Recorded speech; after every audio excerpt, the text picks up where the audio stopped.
डिसेंबर म्हणजे दिव्यांग दिन आहे.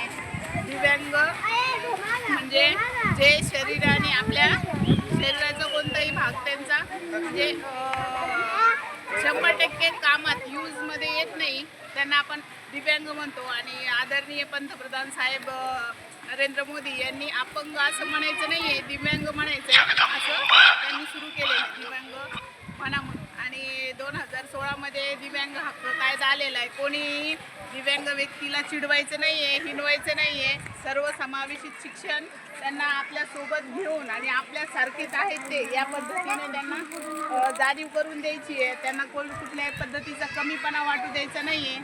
आणि शेवटी माझा वाढदिवस तुम्ही खूप छान पद्धतीने साजरा केला त्याबद्दल खूप खूप आभारी. धन्यवाद.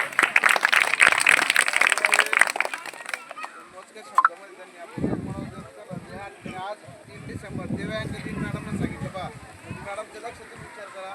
आदरणीय पंतप्रधान नरेंद्र मोदी साहेब अगोदर आपण हँडिकॅप म्हणायचं त्यांना त्या मुलांना, परंतु आता दिव्यांग म्हणायचं आहे ना. पण त्या दिव्यांगाच्या वतीनं सुद्धा आपण या ठिकाणी त्यांच्याकडे दिव्य अंग आहे. काय आपलं आयुष्यकार थोडंसं दिसायला कमी आहे पण त्याची मेमरी जर आपण पाहिली तिथे स्ट्रॉंग आहे.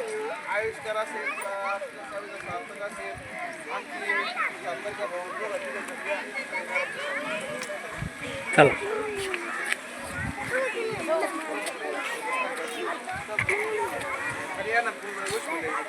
चला या इकडं.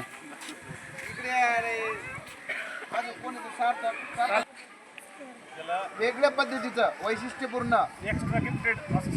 अतिरिक्त दिलेलं तर अशा पद्धतीचं ज्याला दिव्यांगाचे प्रकार आहेत पाय राहिले का रे त्या अतिशय